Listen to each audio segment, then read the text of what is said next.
오늘 하나님께서 우리에게 허락하신 말씀은 사도행전 4장 23절에서 31절 말씀입니다. 봉독은 23절과 24절, 29절에서 31절 말씀만 하도록 하겠습니다. 베드로와 요한은 풀려나는 길로 동료들에게로 가서 대제사장들과 장로들이 한 말을 낱낱이 일렀다. 동료들은 이 말을 듣고서 다 같이 하나님께 부르짖어 아뢰었다. 하늘과 땅과 바다와 그 안에 있는 모든 것을 지으신 주님, 이제 그들의 위협을 내려다보시고 주님의 종들이 참으로 담대하게 주님의 말씀을 말할 수 있게 해주십시오.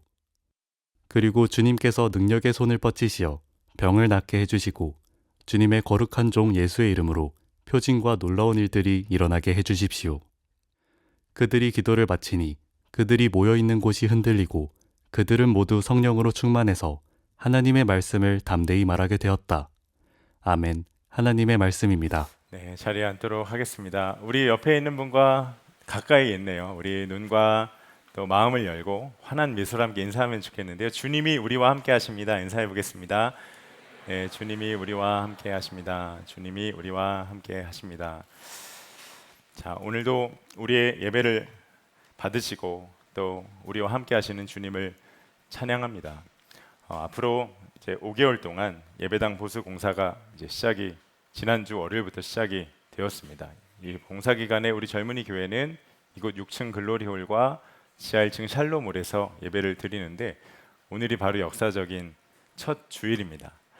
자, 샬롬은 잘 들리시죠? 네, 한 3분 대답하신 것 같은데, 네, 우리 6층과 샬롬홀에서 시 공간을 초월한 하나님의 은혜가 우리 젊은이 교회로 부르신 한 몸된 우리 공동체에 충만히 누려지는 기간이 될 것을 저는 믿습니다.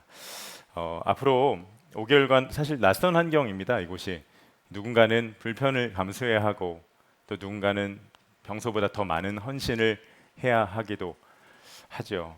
지난 한 주 제가 오늘 예배를 준비하는데 지난 몇 년 전에 있었던 코로나 때가 생각이 났습니다. 그때 우리가 모여서 예배할 수 없을 때 아이러니하게 참 역설적으로 진정한 예배가 무엇인가를 우리가 그때 제대로 배우는 기간을 가졌었죠. 우리 입장에선 고난이고 불편이었지만 선하신 하나님께서 우리에게 정말 중요한 것을 교훈으로 배우게 하시는 정말 특별한 시간이었습니다. 저는 그때 온라인으로 예배를 드리든 대면으로 예배를 드리든 이것이 나에게 정말 전부인가? 내가 여기에 목숨 걸고 있는가? 나는 하나님 앞에 참 예배자로 서 있는가? 내 안에 이것이 바뀌지 않으면 코로나라는 기간이 끝나도 나의 어떠한 영적인 변화는 없을 수도 있겠다. 그것을 깊이 다룸을 받는 시간을 보냈었습니다. 여러분, 이번 예배당 보수 공사 기간이 우리에게 꼭 그러한 시간이 될 것입니다. 환경에 좌우된 예배가 아니라 어떤 상황과 환경 중에도 우리가 하나님께 가까이 나아갈 수 있는 특별한 예배의 훈련, 그리고 하나님께서 우리에게 특별한 은혜를 주시는 은혜의 때가 될 것을 저는 믿습니다. 그러니 앞으로 5개월간 우리가 본당이 아닌 어떤 주에는 6층에서 또 어떤 때는 지하 1층에서 드리게 될 한 번 한 번의 매주 예배가 우리를 참 예배자로 세우길 원하신 하나님의 계획에서 너무나 소중한 시간이겠죠. 한 주도 걸을 수가 없는 특별한 시간이 될 것입니다. 바라기는 매주일 이 자리에는 우리 모두가 참된 예배자로 헤어지고 회복되는 은혜가 있게 되기를 주님의 이름으로 축복합니다. 네, 이 일의 열쇠가 우리가 진정한 성전된 자로 살아가는 데에 있습니다. 여러분, 우리가 주님의 성전입니다. 믿으시나요? 성경은 우리를 주의 전이라고 말씀하셨죠. 온 교회가 플로우 47 캠페인을 통해 예배당 보수 기간에 중보할 뿐만 아니라 성전된 우리 자신도 새롭게 보수되고 우리의 내면의 성전이 세워지기를 결단하는 마음을 모으고 있습니다. 다 결단하셨죠? 네, 혹시 아직 안 하신 분 있으면 진짜 좋은 말 할 때 오늘 꼭 결단을 꼭 하시기를 바랍니다. 나의 영적인 유익을 위함입니다. 여러분, 성전이에요. 성전은 주님이 거하시는 자리이죠. 이 말은 내가 되고 싶은 모습이 아니라 주님께서 바라시는 성전된 우리의 모습이 있다라는 것입니다. 그분이 우리 마음 안에 거하고 계시니까. 그렇다면 주님은 우리가 어떤 성전이 되기를 바라실까? 지난 한 주간 젊은이 교회가 이제 앞으로 5개월간은 본교회와 새벽 기도를 같이 드리기 때문에 저도 이곳 6층에서 일주일간 새벽 기도하면서 하나님 앞에 깊이 나아가는 시간을 가졌습니다. 근데 한날은 내가 주님의 성전이구나. 마음에 참 깊은 감격과 감동이 있었어요. 이런 내가 뭐라고? 내가 주의 전이라니. 그러면서 복음서를 보면 예수님께서 성전을 여러 번 방문을 하시는데 그 중에 가장 강렬했던 한 가지 사건이 말씀이 떠올랐습니다. 그 말씀을 보면 예수님은 이 성전이 참 귀하구나, 아름답구나 하지 않으세요. 오히려 성전에서 장사하던 백성들을 나무라고 강하게 책망하시죠. 그리고 이렇게 말씀을 하세요. 마태복음 21장 13절에 기록된 바 내 집은 기도하는 집이라 일컬음을 받으리라 하였거늘 너희는 강도의 소굴을 만드는도다. 주님은 주의 집인 성전을 예배하는 곳, 봉사하는 곳, 섬기는 곳 하시지 않고 기도하는 집이라고 말씀을 하셨습니다.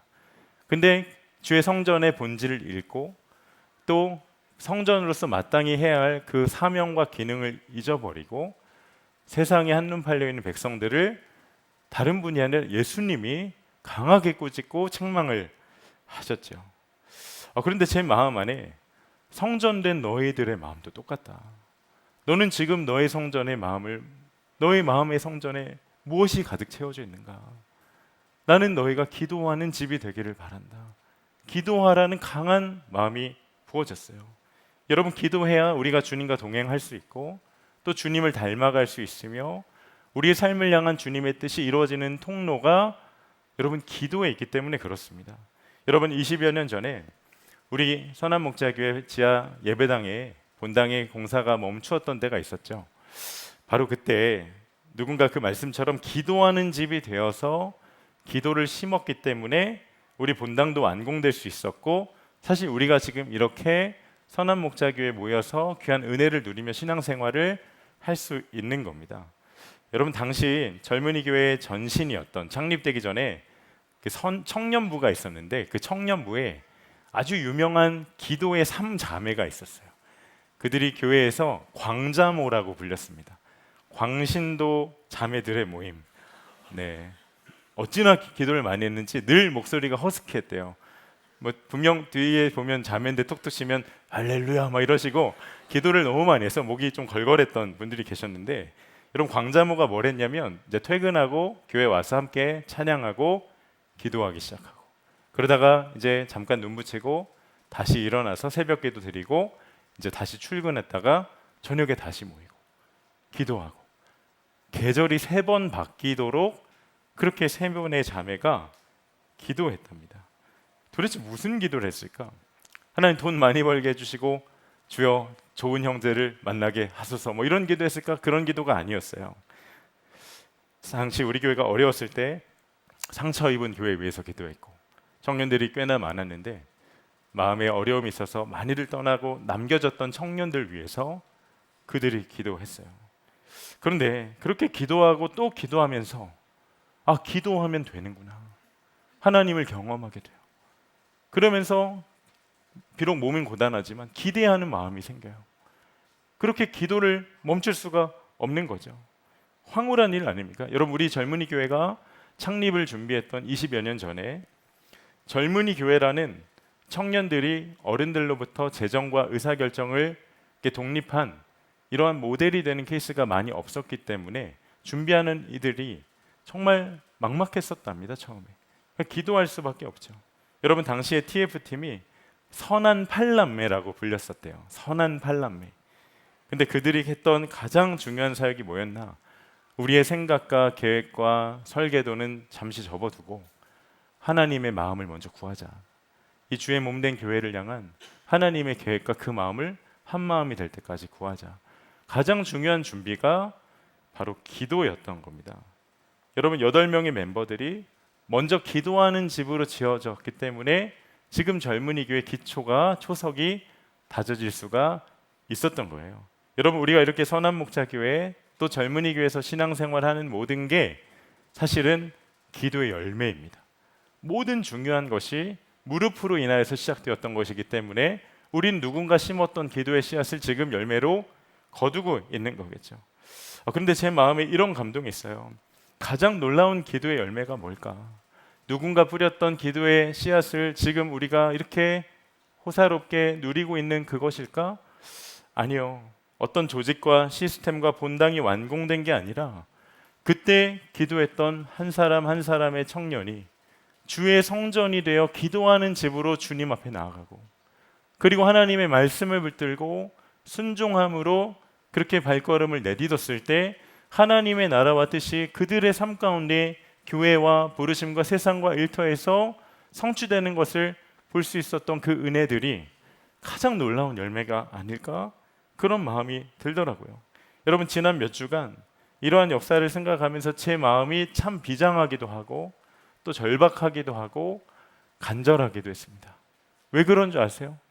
이제는 우리 차례니까요. 이제는 우리가 기도를 해야 할 몫이 있으니까요. 하나님 우리에게 그냥 숟가락 얹는 게 아니라 정말 기도의 자리로 우리를 초청하고 계시니까요. 여러분, 지금은 거둘 때가 아닙니다. 누군가 씨앗을 뿌려야 할 때인 거죠. 그게 우리의 몫인 것입니다. 여러분, 기도 말고 다른 지름길이나 탁월한 비법이 있는 게 아닙니다. 기도하면 됩니다. 기도하면 하나님이 일하세요. 우리의 삶이 하나님께 달려 있고 하나님께서 우리 삶 가운데 하셔야 하기 때문에 그렇습니다. 여러분, 우리가 기도를 어떤 심리적인 효과와 마음의 안정을 위해서, 심신의 안정을 위해서 하는 게 아니에요. 정말로 기도하면 됩니다. 여러분, 역대하 20장에서 여호사밧 왕이 등장하죠. 그는 하나님을 정말 잘 믿었던 왕입니다. 그런데 여러분, 예수님을 잘 믿어도 고난이 비껴가질 않거든요. 그 당시 유다에 엄청난 위협이 오죠. 이방 민족들이 유다를 에워쌉니다. 정말 앞뒤가 사방이 꽉 막힌, 언제 나라가 망할지 모르는 그 상황 가운데 여호사밧이 뭘 했나? 먼저 기도했어요. 여러분, 여호사밧은 이스라엘에 많은 왕들이 있었지만 대부분의 왕들은 하나님으로부터 오는 어떤 선물과 기도의 응답과 능력을 원했어요. 근데 여호사밧은 달랐어요. 하나님 그분을 원했습니다. 역대하 20장 12절 중반절에 우리를 치러 오는 이 큰 무리를 우리가 대적할 능력이 없고 어떻게 할 줄도 알지 못하고 오직 주만 바라보나이다 하고, 이렇게 주님을 구하고 기도했을 때, 또 찬양함으로 나아갔을 때 그 수많은 적들이 서로 싸우고 자멸하는 역사가 일어나요. 기도할 때 있었던 일이에요. 여러분, 나라가 대위기 가운데 있을 때 내가 죽으면 죽으리다 기도했던 에스더 한 사람으로 인해 멸망받을 위기 가운데 있었던 한 민족이 살아나는 역사가 있었죠. 여러분, 기도는 가장 놀라운 권능의 통로입니다. 여러분, 기도하면서 내 마음과 생각이 달라져요. 상황을 바라보는 눈이 달라집니다. 기도하면서 하나님을 알게 돼요. 그리고 하나님을 경험하게 되죠. 여러분, 기도의 자리가 많은 대가 지불이 필요합니다. 그 기도의 삼잠이 광자모들은 밤을 새며 기도했지만 우리가 잠들기 전에 10분 기도하는 것도 때로는 힘들 때가 있고 버거울 때가 있잖아요. 그러나 기도해야 알 수 있는 은혜가 있어요. 여러분, 기도하지 않으면 어떠한 능력도 경험할 수가 없습니다. 이거는 과거의 일, 저 옛날 성경 속의 이야기가 아니에요. 현재 진행형의 일이에요. 하나님 지금도 살아 역사하시기 때문에 저는 이것을 사랑하는 우리 모든 젊은이계 청년들이 누리게 되기를 간절히 마음 가운데 소망합니다. 그래서 오늘 기도에 관한 이 첫 예배 때 기도에 관한 말씀을 나누려고 하는 거예요. 그럼 우리가 어떻게 기도해야 할까? 그것에 대해서 참 중요한 영적인 원리와 방향이 나와 있는 것이 오늘 우리가 함께 읽은 사도행전 이 4장의 말씀입니다. 여러분, 오늘 본문은 교회가 핍박을 받고 있는 것이 배경입니다. 사도행전 4장 바로 앞에 3장에서 그 베드로와 요한이 성전 미문 앞에 있었던 안진뱅이를 내게 은과 금은 없지만 나사렛 예수 그리스도의 이름으로 일어나 걸으라 했을 때 그가 일어나고 회복되는 기적이 있었죠. 근데 그것을 성전에서 유심히 지켜봤던 종교 지도자들, 그 당시 힘이 있던 기득권자들이 그걸 보면서 그들을 시기하기 시작했어요. 왜냐하면 예수님을 예수로 고백했던 그리스도인 성도들, 사도들은 유대 종교 지도자들 입장에선 이목을 집중 받으면 안 될 존재들이었고 오히려 눈의 가시였고 이단아들 같은 존재였거든요. 그때부터 그들을 핍박하고 괴롭히기 시작하고 결국 베드로, 요한이 감옥에 갇히게 됩니다. 조직적으로 기득권자들이 교회를 방해하기 시작을 해요. 그런데 그때 교회의 반응이 뭐였냐면 그때 비로소 교회가 마음을 합해 기도하기 시작했어요. 그런데 그 기도가 상황을 뒤집는 강력한 능력의 통로가 됩니다. 도대체 어떻게 초대교회 성도들이 기도했기에 이런 놀라운 능력이 나타날 수 있었는가? 그걸 우리가 함께 말씀을 따라가면서 살펴보길 원하는 거예요. 먼저 그들은 하나님을 묵상했습니다. 여러분, 무엇을 위해 기도하시나요? 우리는 보통 우리의 소원과 필요를 하나님께 아뢰기 위해서 그분 앞으로 나아가죠. 그러나 여러분, 기도 자체보다 더 중요한 게 있어요. 그게 뭘까요? 우리의 기도를 들으시는 하나님이십니다. 여러분, 기도 응답은 우리에게 달려 있지 않아요. 기도의 응답보다, 그 기도 자체보다 더 중요한 것은 우리의 기도를 들으시는 하나님이십니다. 여러분, 기도를 중언부언 막연하게 하는 게 아니잖아요. 하나님을 묵상하고 하나님께 생각을 집중해야 합니다. 기도할 때 이 기도를 듣고 계신 분이 누구인가, 이것을 생각하는 것이 우리가 기도를 하기 위한 첫 번째 단계인 거죠. 자, 24절을 보십시오. 동료들은 이 말을 듣고서 다 같이 하나님께 부르짖어 아뢰었다. 하늘과 땅과 바다와 그 안에 있는 모든 것을 지으신 주님. 자, 그들이 기도의 입술을 열 때 했던 고백입니다. 여러분, 이게 뭐죠? 그 초대교회 성도들이 하나님을 묵상한 겁니다. 우리의 기도를 들으시는 분이 누구이신가? 하나님을 먼저 떠올렸던 거예요. 여러분, 하나님은 누구시죠? 온 하늘과 바다와 땅의 모든 것을 지으신 하나님. 하나님이 없이는, 그분 없이는 이 땅에 지음받은 것이 하나도 없다. 하나님은 온 우주 만물을 창조하신 전능하신 하나님이시다. 그들이 떠올렸던 겁니다. 여러분, 믿으십니까? 그 하나님을 여러분 묵상하십시오. 하나님이 살아계신 하나님이심을 믿으면 여러분, 이 믿음이 우리로 기도하게 하는 겁니다. 제가 2007년도, 지금으로부터 한 19년 전 여름에 여러분과 똑같은 젊은이 교회 청년일 때 국내 선교로, 너무 라떼는 말이야 같긴 한데 19년 전에 국내 선교로 청주에 있는 미자립교회 섬김을 갔었습니다. 그때 그 교회 담임 목사님의 간증이세요. 이분이 이제 학부를 용인에 있는 신학교를 다니셨대요. 그래서 집이 서울이어서 광역버스를 타고 신학교를 다니셨답니다. 근데 하루는 아침에 학교 가기 전에 말씀을 묵상하는데 마태복음 17장 20절 말씀이요. 여러분, 이 말씀 여러분이 한번 읽어보실까요? 시작.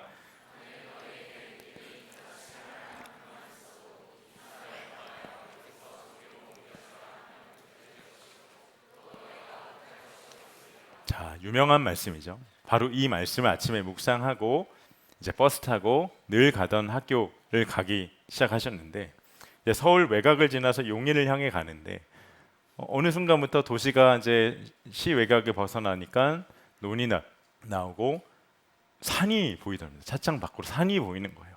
근데 아침에 묵상했던 말씀이 뭐죠? 겨자씨만한 믿음만 있어도 산이 옮겨질 거다. 이걸 붙잡은 거죠. 그래서 그날 이후로 이제 학교 갈 때마다 산들이 나올 때마다 저 산이 사라지게 하소서, 이렇게 기도를 하셨대요. 그러니까 어찌 보면 허무맹망한 기도지만 이분으로선 하나님은 그렇게 하실 수 있는 분이시니까 믿음의 모험을 한 거죠. 기도했답니다. 근데 그러다가 군입대를 하고 이제 제대를 해서 복학을 했는데, 늘 지나던 이제 그 길을 똑같은 버스 타고 가는데 어느 순간 보니까 세상에 산이 없어져 있어요. 산이 없어졌어. 알고 보니까 아파트 공사하느라고 산을 다 깎았던 겁니다. 근데 그 순간 생각난 거예요. 내가 군대 가기 전에 하나님은 겨자씨만한 믿음만 있어도 산을 옮기실 수 있다는 그 믿음으로 기도했었지. 어떻게 보면 엉터리 같은 기도이지만 겨자씨만한 믿음 가지고 한 내 작은 기도도 이렇게 들으시는구나. 그때부터 이분의 삶 가운데 기도의 삶이 시작되었다는 고백을 저희 팀한테 해주셨었어요. 여러분, 기도는 누가 하는 걸까요? 기도에 대해서 많이 하는 사람이 하는 겁니까? 아니면 시간이 많이 남고 여유가 있고 체력이 좋고 혹은 성실하고 착한 사람이 기도를 잘하는 걸까요? 아니요. 여러분, 기도는 하나님이 누구이신지를 아는 자가 하는 겁니다. 하나님을 믿으면 그가 기도하게 되는 것이죠. 하나님이시니까. 여러분, 하나님을 아시나요? 여러분, 묵상하는 삶을 살고 있으십니까? 이번에 예배당 보수공사 기간 중에 온 교회가 광고했듯이 7만 시간 기도 운동을 시작했어요. 저도 지난 한 주간 열심히 참여했습니다. 8시간 15분 기도했더라고요. 제가 설교 전에 체크를 해보니까. 근데 마음에 그렇게 기도를 결단한다 한들 어떤 변화가 있을까? 혹시 이런 마음을 갖고 있는 분 있으세요? 여러분, 그건 하나님이 누구신지를 몰라서 하는 생각이에요. 묵상의 부재에서 나온 결론입니다. 여러분, 지난 화요일 말씀 함께 본문이었던 시편 81편에 이런 말씀 있죠. 내 입을 크게 열라 내가 채우리라. 여러분, 하나님은 구할 때 주시는 분이세요. 여러분, 성경을 읽어보세요. 하나님 우리에게 얼마나 주기 원하시는지 구하라고 하셨어요. 찾으라고 하셨어요. 아니, 두드리라고 하셨어요. 찾게 하고 싶고 열어주고 싶고 또 보게, 우리가 눈 열어 보길 너무도 원하시는 분이세요. 도대체 뭘 구해야 하나 싶은 분이 있으십니까? 로마서 8장 26절에 말할 수 없는 탄식 가운데 내가 무엇을 위해 기도해야 할지 모를 때에도 성령 하나님께서 우리를 위해 우리가 마땅히 구해야 할 바를 위해 기도하고 계시다고 하셨어요. 여러분, 이런 하나님이세요. 그러니 그분이 누구인지를 우리가 먼저 알아야죠. 그러니 여러분, 말씀을 우리가 묵상을 해야 합니다. 로마서 12장 2절 말씀에 너희는 이 세대를 본받지 말고 오직 마음을 새롭게 함으로 변화를 받아 하나님의 선하시고 기뻐하시고 온전하신 뜻이 무엇인지 분별하도록 하라. 너희는 마음을 새롭게 함으로 변화를 받으라고 했어요. 여러분, 여기서 마음은 어떤 하트가 아닙니다. 마인드예요. 마인드. 그러니까 우리의 감정과 느낌이 아니라 이성과 지성과 사고와 생각이 변화되어야 한다는 거예요. 여러분, 지금 우리가 사는 세상은 참 정보가 넘쳐나는 세상이죠. 그 옛날 우리가 학교에서 보낸 저 옛날 탁월한 사상가들이나 혹은 철학자들이나 지성인들이 접했던 정보보다 비교할 수 없을 정도로 많은 고급 정보와 어떠한 지식들을 우리가 클릭 한 번으로, 터치 한 번으로 너무나도 쉽게 보고 구할 수 있는 시대를 우리가 살고 있어요. 그런데 어찌된 일인지 여러분, 지금 우리가 사는 시대가 그 어떤 시대보다 진리에 대한 이해와 관심이 낮은 시대를 살고 있는 것 같아요. 도대체 왜 그럴까? 여러분, 청년들과 혹은 성도님들과 어떤 주제를 가지고 이야기를 나누다 보면 먼저 상식에 반응을 해요. 어떤 이야기를 나누다 보면 경험과 상식을 못 벗어나요. 왜 그럴까? 어쩌면 이 시대가 말씀을 붙들고 씨름하지 않아도 말씀 앞에 내가 발가 벗겨지듯이 서야 하고 묵상해야 하는데 그런 수고와 노력을 하지 않아도, 마음을 들이지 않아도 너무도 쉽게 클릭 한 번으로, 터치 한 번으로 말씀을 쉽게 떠먹을 수 있는 시대가 되었기 때문 아닐까? 저는 이 생각을 지울 수가 없어요. 여러분, 우리의 세계관이 형성되고 세상을 바라보는 관점이 자라나고 또 역사를 해석할 수 있는 관점, 이 사회와 정치와 경제와 그 세상을 바라보는 통괄적인 사고의 뿌리가 우리의 상식과 경험이 아니라 세상의 가치가 아니라 하나님의 말씀으로 인하여 변화되어야 한다는 겁니다. 그럼 우리 어떻게 그렇게 될 수 있나? 분명히 말씀하시잖아요. 세상을 본받지 말고 마음을 새롭게 함으로 변화를 받아라. 진리의 말씀으로 변화되는 겁니다. 즉 말씀을 통해 하나님 그분이 누구이신가를 우리가 알아야 한다는 거죠. 여러분, 우리가 말씀 함께 묵상을 할 때 여러분 지난 한 주간 하루도 빠짐없이 다 하셨겠지만 그래서 잘 아시겠네요. 우리 첫 번째 질문이 뭐죠? 말씀 함께 묵상의 첫 번째, 성부, 성자, 성령 삼위일체 하나님은 어떤 분이십니까? 하나님은 누구이십니까? 하나님을 알기 원한다는 거죠. 여러분, 우리가 그렇게 하나님을 말씀을 통해 알아가고 진리가 우리의 심령 가운데 차곡차곡 쌓여지고 하나님에 대한 믿음의 눈이 열리고 그렇게 우리를 부르시는 주님께 반응하며 나아갈 때 우리의 모든 고민과 문제를 그분 앞에 가지고 나아갈 수 있는 거예요. 우리의 정성과 결단으로 기도하는 거 아닙니다. 여러분의 묵상이 회복되기를 정말 주님의 이름으로 축복합니다. 두 번째는 오늘 본문에서 또 중요한 하나의 기도에 올리는 여러분 있는 그대로의 상황을 하나님께 고백하고 알아야 한다는 거예요. 여러분, 하나님이 어떤 분이신지를 알면 그러면 우리가 솔직하게 꾸미지 않고 상황 그대로를 하나님 앞으로 가지고 나아갈 수 있어요. 자, 오늘 29절에 초대교회 성도들 보십시오. 주님, 이제 그들의 위협을 내려다 보시고. 하나님, 우리가 지금 위협받고 있습니다. 하나님의 자녀인 우리가 지금 힘든 상황 중에 있어요. 고통받고 있어요. 괴로워요. 그들은 믿음 있는 척, 강한 척 하지 않았어요. 약함을 고백했고 있는 상황 그대로 하나님께 올려드렸어요. 여러분, 이것이 진정한 기도의 능력입니다. 그런 여러분의 절망, 낙심, 좌절, 마음의 상처, 아픔까지 우리의 기도를 들으시는 만군의 하나님께 가지고 나아가야죠. 여러분, 그분이 함께 하시는데 우리가 무슨 걱정할 게 있겠어요? 제가 형제처럼 지내는 분 중에 호주 멜번에서 목회하신 한 목사님이 계세요. 근데 그분이 몇 년 전에 정말 오랜만에 한국에 와서 외가 친척들을 만나는 시간이 있으셨대요. 근데 유독 한 이모가 오랜만에 몇 년 만에 만났는데 너무 많이 달라져 있다라는 겁니다. 근데 그분이 누구냐면 우리가 매일 합심 기도할 때, 북한을 위해 기도할 때 우리 북에 억류되어 있는 분들이 계신데 그 중에 한 분이 김정욱 목사님의 아내예요. 그러니까 이 목사님의 이모부가 김정욱 목사님인 거예요. 지금 북한에 억류되어 있는. 몇 년 만에 이모들을 만났는데 남편이 북에 억류되어 있는 그 이모가 내심 걱정이 많이 됐었는데 이게 무슨 일인지 그렇게 평안해 보일 수가 없고 또 이 몇 년 전에 만났을 때와는 차원이 다른 참 믿음이 깊은 하나님의 사람이 되어 있으시더래요. 근데 제가 나중에 그 이유가 뭔지는 알게 됐어요. 제가 아는 어른 사모님이 그분을 만났던 적이 있는데 그 이야기를 들려주셨던 적이 있는데 그분이 이렇게 이야기를 하시더래요. 본인도 걱정이 많이 됐었는데 사모님이 너무 밝아서 놀라셨었거든요. 그 사모님도. 근데 그 김정우 목사님 아내분이 이런 이야기를 하셨대요. 당신이 빌립보서 4장 6절에서 7절 말씀을 늘 붙잡고 기도했노라. 이 말씀입니다. 아무것도 염려하지 말고 다만 모든 일에 기도와 간구로 너희 구할 것을 감사함으로 하나님께 아뢰라. 그리하면 모든 지각에 뛰어난 하나님의 평강이 그리스도 예수 안에서 너희 마음과 생각을 지키시리라. 근데 그러면서 이런 고백했대요. 제가 이 말씀 붙들고 있는 줄 알았는데 이 말씀이 저를 붙들어 주었습니다. 여러분, 이게 뭘까요?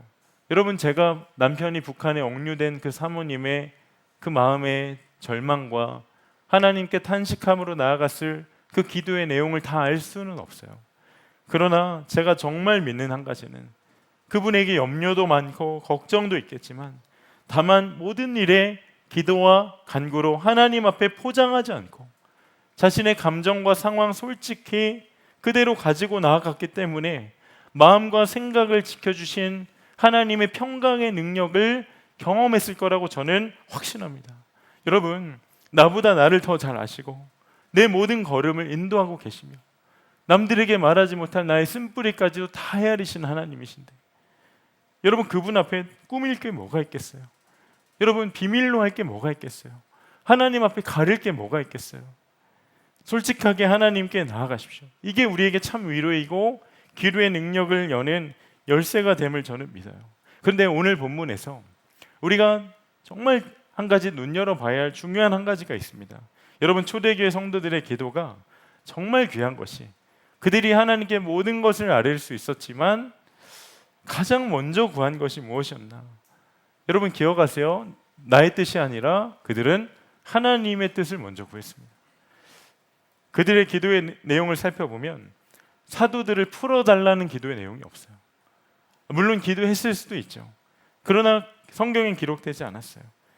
근데 그들이 구했던 가장 중요한 기도의 내용은 이것이었어요. 29절 중반절인데 우리 한 목소리로 읽어보겠습니다. 시작.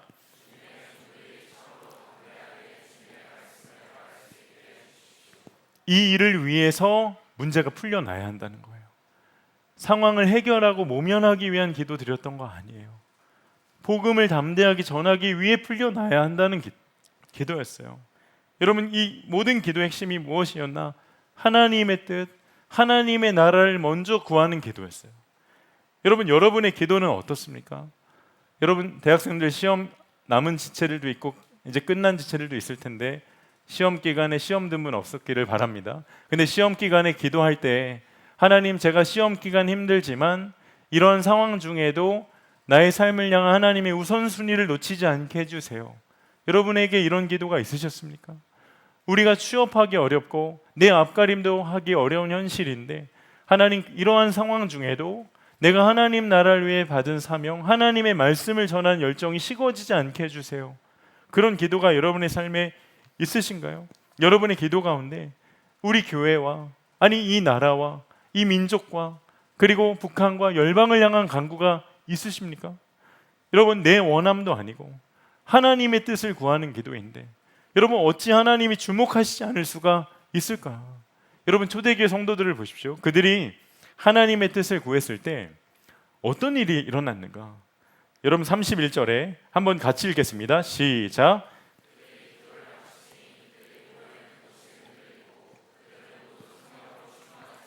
하나님의 말씀을 담대히 말하게 되었다. 이 기도를 마치고 그들이 모여있던 곳이 흔들리기 시작했어요.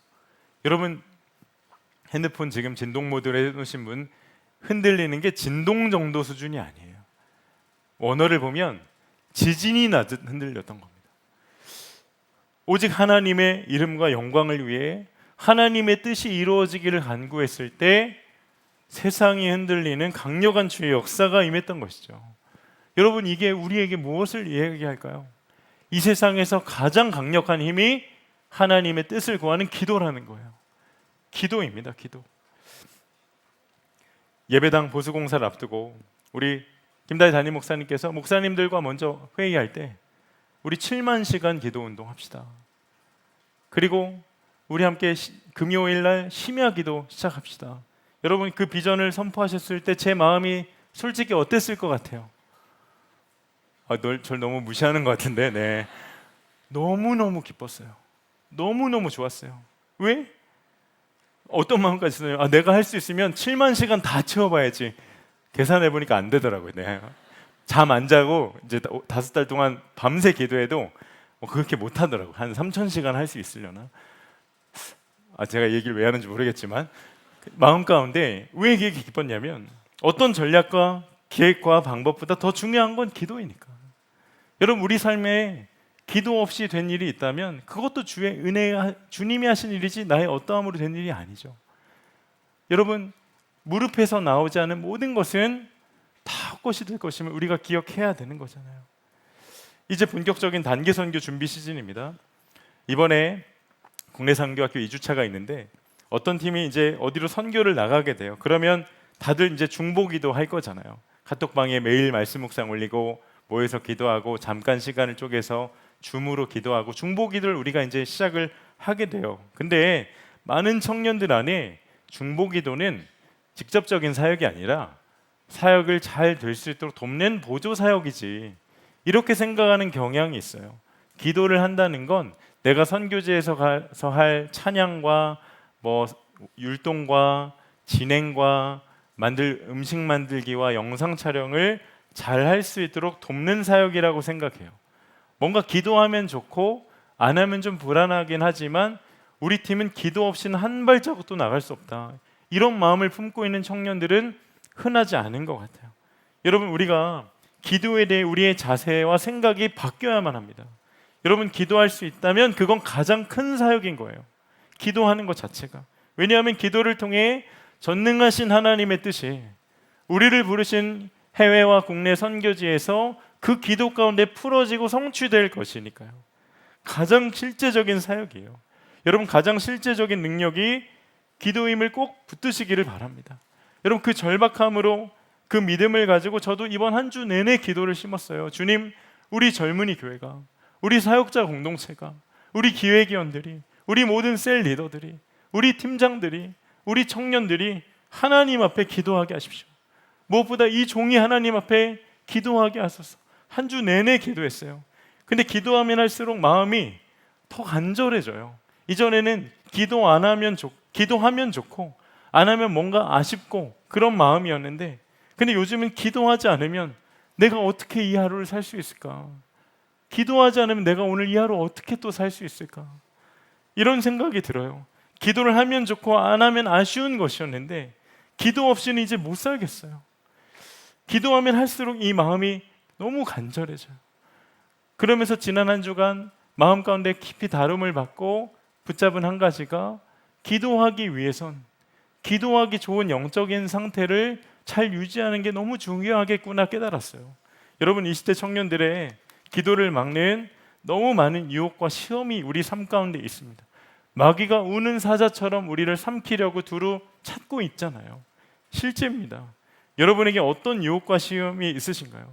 그런데 많은 청년들이 잘못 생각하는 게 그 유혹과 싸우려고 해요. 여러분, 그러면 결코 온전히 그 문제를 이길 수가 없습니다. 자, 예수님, 죄와 싸워라, 너희 마음의 시기와 싸워라, 질투와 싸워라고 말씀하지 않으셨어요. 대신 이렇게 말씀하시죠. 마태복음 26장 41절에 시험에 들지 않게 깨어 기도하라. 깨어 기도하라. 여러분, 우리가 유혹과 싸울 때 반드시 알아야 할 것은 유혹을 이기기 위해선 유혹 자체와 싸우면 안 됩니다. 그것은 피하고 도망쳐야 되는 거예요. 그럼 내가 싸워야 할 대상은 뭔가? 내가 정말 싸워야 할 것은 기도하지 못하게 만드는 내 자신, 게으른 내 육체와 싸워야 되는 거예요. 그래서 나를 기도의 자리에 세워야 하는 겁니다. 그래야 유혹을 이길 수가 있어요. 기도 외에 이런 유혹가 나갈 수 없다고 하셨으니까 기도하기 좋은 영적인 상태를 유지하는 게 우리 삶의 생명인 것이죠. 여러분, 시험도 똑같아요. 시험 들게 하는 그 사람과 싸우는 거 아닙니다. 여러분, 우리의 싸움은 혈과 육에 있는 게 아니에요. 다만 기도하지 못하게 하는 내 육체와 싸워야 시험을 이길 수가 있는 것이죠. 여러분, 오늘이 바로 그 시간이에요. 우리가 하나님께 기도하며 나아갈 시간, 바로 지금 하나님 허락하셨어요. 이곳 글로리홀에 있다고 더 기도가 잘 되는 거 아니고, 샬롬홀에 있다고 기도가 더 안 되는 거 아니에요. 온라인이라고 기도가 제한이 있는 것도 아니에요. 다만 하나님이 누구이신지를 알고 내가 믿음으로 주님 앞에 서서 간절히 주의 보좌 앞에 믿음으로 나아갈 때 하나님 반드시 우리의 기도를 통해 주의를 행하시고 우리의 삶 가운데 하나님의 기도의 권능을 푸셔서 우리가 온전한 하나님의 성전된 자로 기도하는 집으로 세워져 하나님 일을 감당하게 할 증인으로 저와 여러분을 세우실 것을 믿습니다. 바라기는 이 기도의 능력을 우리 매일의 삶 가운데 충만하게 경험하는 우리 사랑하는 젊은이계 청년 되기를 축복합니다. 우리 이 시간 우리 주신 말씀을 붙잡고 마음의 결단에 담아 우리 다 일어나서 함께 찬양하고 기도하면 좋겠습니다. 우리 함께 기도해 우리 마음의 결단을 담아 함께 찬양하겠습니다.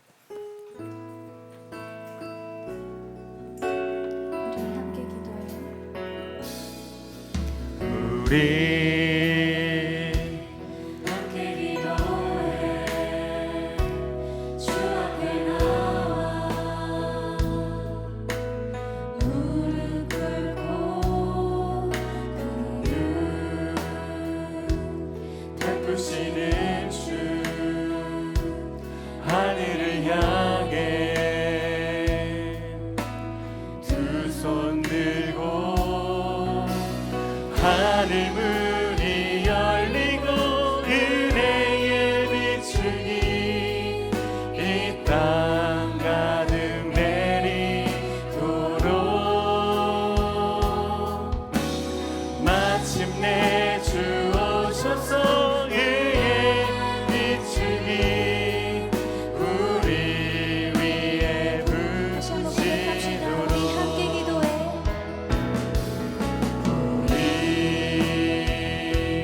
함께 기도해 우리 살아계신 주님 앞에 나갑니다. 무릎 꿇고 긍휼 베푸시는 주 하늘을 우리 살아계신 하나님께 두 손 들고 고백합니다. 두 손 들고 하늘 문이 열리고 하늘 문이 열리고 은혜의 비추기 이 땅 가득 내리도록 마침내 주 오셔서 의의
시간 함께 한 가지 기도 제목 붙잡고 우리 간절한 마음으로 하늘 문이 열리는 간구를 하기 원합니다.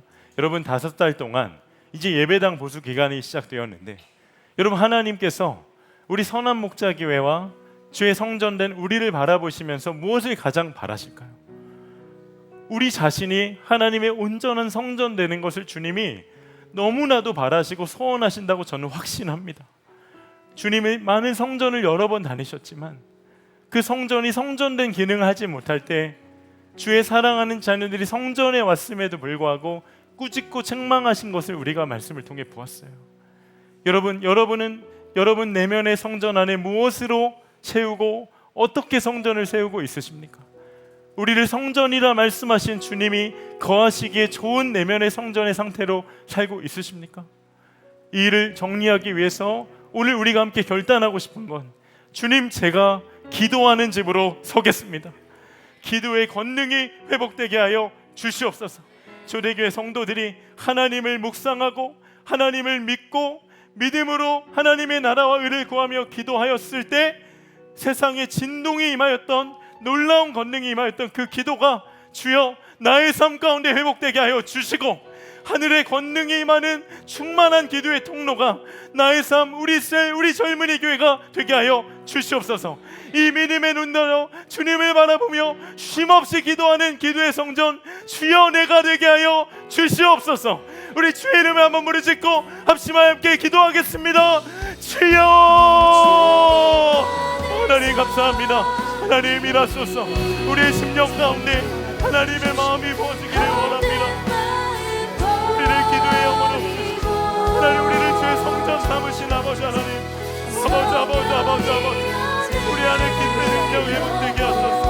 하나님 예배당 모든 기간 우리가 주의 성전 되어 기도하는 집으로 하나님 주의 말씀에 순종하는 집으로 거룩한 내면의 성전이 되어 아버지 하나님 우리 자신이 완전히 회복되어진 은혜가 충만히 임하게 하여 주소서. 하나님 사랑하는 우리 청년들을 축복하소서. 하나님 이곳 글로리오이와 신동원에서 온라인으로 함께 예배하는 청년들의 심령 가운데 하나님 말씀하여 주소서. 하나님 말씀하여 주소서. 하나님의 은혜가 임하게 하소서. 하나님의 은혜가 임하게 하소서. 하나님의 은혜가 임하게 하소서. 하나님을 묵상하게 하소서. 하나님의 말씀에 눈 열어주게 하소서. 우리 자신이 하나님 나라의 일을 구하며 주의 뜻 구하는 강구자가 되게 하소서. 아버지 하나님 우리가 무엇을 위해 기도할지 모를 때에도 우리를 위해 말할 수 없는 탄식 가운데 중보하시는 아버지 하나님의 그 마음을 함께 기도하는 자가 되게 하소서. 하나님 강력한 기도를 허락하소서. 기도함으로 주의 전을 세우게 하소서. 아버지 하나님 찬양합니다. 하나님 기도할 때 일어나는 그 일은 기도할 때 역사하시는 하나님의 권능을 우리 사랑하는 모든 청년들이 맛보았으니 알게 하여 주소서. 아버지 하나님 찬양합니다. 하나님 감사합니다. 역사하소서. 은혜와 사랑이 충만하신 아버지 하나님, 우리 사랑하는 젊은이계 모든 청년들을 주의 거룩한 성전으로 세우시고 기도하는 집으로 세우길 원하시는 하나님 아버지의 마음을 오늘 우리로 말씀을 통해 붙들게 하심에 감사를 드립니다. 하나님 우리가 이 시간 결단합니다. 하나님 거하시기에 편한 하나님 기뻐하실 성전으로 기도하며 주의 말씀을 붙들며 순종하며 우리를 부르신 가정과 캠퍼스와 일터와 세상 가운데 나아가는 거룩한 증인 되기를 원하오니 성령 하나님 우리를 긍휼히 여겨 주옵시고 하나님의 넘치는 권능을 우리 모두에게 부어 주시옵소서. 하나님 세계 열방 곳곳에서 지금도 주의 나라와 의를 위해 복음을 전하는 선교사님들을 축복하여 주옵시고 하나님의 나라가 선교사님들의 헌신과 순종을 통해 모든 열방 가운데 임하게 하여 주시며 모든 교회가 이를 위해 함께 중보하는 사명 넉넉히 감당하게 하여 주시옵소서. 남과 북의 복음으로 하나 되는 교회를 너무나 바라시고 애타게 중보하고 계신 주님을 기억합니다. 하나님 젊은이 교회가 하나님 남과 북의 복음으로 통일되는 그 일에 마중물의 사명 감당하기를 원하오니 너무나도 분주하고 바쁜 우리의 현실이지만 우리의 기도 가운데 북한에 있는 성도들과 억류되어 있는 주의 종들과 지하교회 성도들을 위한 중보가 있게 하여 주옵시고 하나님 우리 때에 남과 북이 복음으로 동일되어지는 그 일이 임하게 하여 주시옵소서. 하나님 이 나라를 위하여서 간절히 기도합니다. 하나님, 무너진 공의와 정의가 다시 회복되게 하여 주시고 강물과 같이 흐르는 이 나라가 되게 하여 주소서. 감춰지고 가려진 모든 것이 다 드러나게 하여 주시며 이 나라가 회복되게 하시어서 하나님, 정말 이 대한민국이 하나님 나라, 주의 말씀을 순종하며 주님을 기쁘시게 할 수 있는 거룩한 나라로 다시 한번 거듭날 수 있도록 우리 청년의 기도를 주가 들어 사용하여 주시옵소서. 오늘 그냥 오지 아니하고 11조와 감사헌금과 선교헌금 등으로 주님께 마음과 예물을 드린 사랑하는 청년들을 축복하여 주옵시고 하나님의 영광을 위해 알곡처럼 쓰임받는 재정과 또한 우리의 삶이 되게 하여 주시옵소서. 주 예수님의 은혜와 아버지 하나님의 말할 수 없이 크신 사랑하심과 세상 끝날까지 우리와 함께 하시겠다 약속하신 성령 하나님의 내주교통 충만하게 하시는 역사가 이제는 하나님의 거룩한 성전 되어 기도하는 집으로 살기를 결단한 사랑하는 우리 모든 청년들 위해, 그리고 나라와 민족과 열방 가운데 이제로부터 영원히 함께 하시기를 간절히 축원하옵나이다. 아멘.